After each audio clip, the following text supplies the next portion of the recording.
Hi മക്കളെ, നമുക്കിന്ന് ഉരുളക്കുപ്പേരി എന്ന കഥ കേൾക്കാം.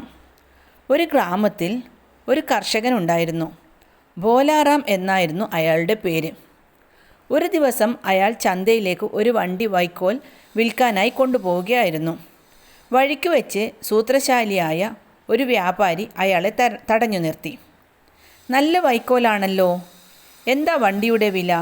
വ്യാപാരി ചോദിച്ചു. 7 രൂപ. ബോലാറാം പറഞ്ഞു.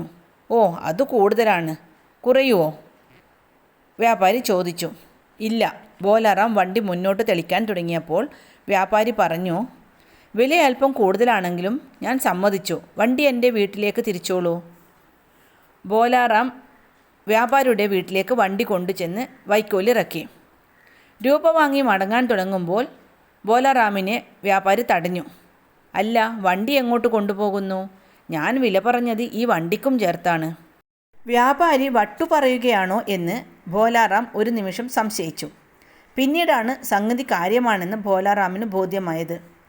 ബോലാറാം വ്യാപാരിയോട് ചോദിച്ചു, 7 രൂപയ്ക്ക് കാളയും വണ്ടിയും വിൽക്കാൻ പറ്റുമോ? ഞാൻ വണ്ടിയുടെ വിലയല്ലേ ചോദിച്ചത്. നിങ്ങൾ ചോദിച്ച വില ഞാൻ തരികയും ചെയ്തു. പോയിക്കോ, വ്യാപാരി പറഞ്ഞു. ഞാൻ നിഷേധിക്കുന്നില്ല, പക്ഷേ ഞാൻ വൈക്കോൽ മാത്രമേ ഉദ്ദേശിച്ചുള്ളൂ. പക്ഷേ ഞാൻ രണ്ടും ഉദ്ദേശിച്ചിരുന്നു, വ്യാപാരി പറഞ്ഞു. ബോലാറാം അയാളുടെ കാലു പിടിച്ചു കരഞ്ഞു. പക്ഷേ അയാളുടെ മനസ്സലിഞ്ഞില്ല.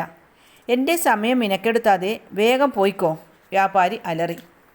ദുഃഖിതനും നിരാശനുമായ ബോലാറാം വീട്ടിൽ ചെന്ന് തനിക്ക് പറ്റിയ അബദ്ധം തൻ്റെ മകൻ മനോഹറിനോട് പറഞ്ഞു. പിറ്റേന്ന് മനോഹർ ഒരു വണ്ടി വൈക്കോലുമായി ചന്തയിലേക്ക് യാത്രയായി.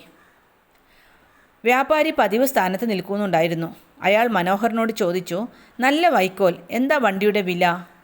ഇപ്പോൾ വൈക്കോലിന് തീരെ വിലയില്ല, തുച്ഛമായിട്ട് എന്തെങ്കിലും തന്നാൽ മതി, മനോഹർ പറഞ്ഞു. തുച്ഛമായിട്ടെന്തെങ്കിലും എന്ന് പറഞ്ഞാൽ? വ്യാപാരി ആകാംക്ഷയോടെ ചോദിച്ചു. നിങ്ങളുടെ വീട്ടിൽ കൊച്ചു കുട്ടികൾ ആരെങ്കിലും ഉണ്ടോ? മനോഹർ ചോദിച്ചു. 6 മാസം പ്രായമുള്ള ഒരു മകൻ എനിക്കുണ്ട്, വ്യാപാരി പറഞ്ഞു.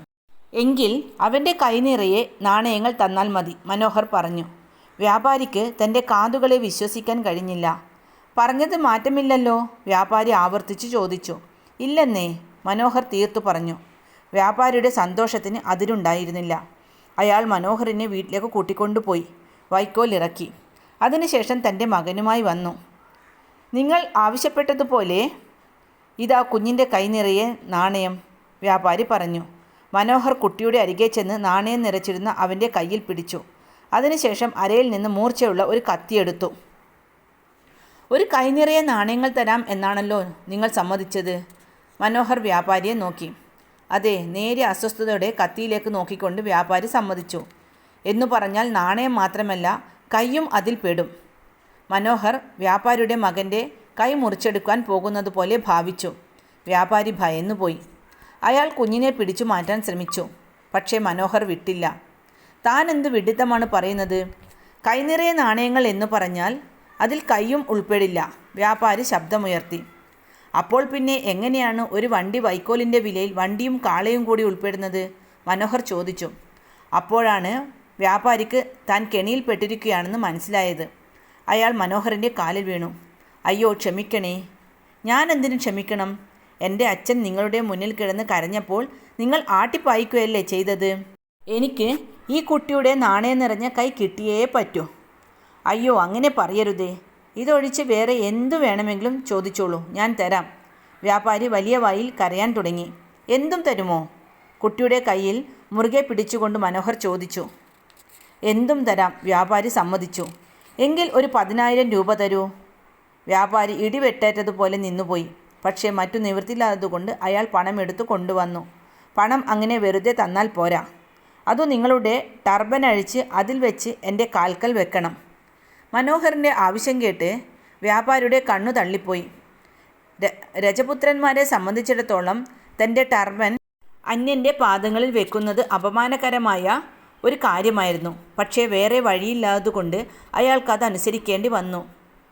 സേഠ്ജി, നിങ്ങൾ എങ്ങനെയാണോ മറ്റുള്ളവരോട് പെരുമാറുന്നത്, അതുപോലെയാവും നിങ്ങൾക്ക് തിരിച്ചു കിട്ടുന്ന പെരുമാറ്റവും. അത് മുഴുവനും കേൾക്കാൻ വ്യാപാരി നിന്നില്ല. അയാൾ തൻ്റെ മകനെയും എടുത്ത് വീട്ടിലേക്ക് കയറി വാതിലടച്ചു.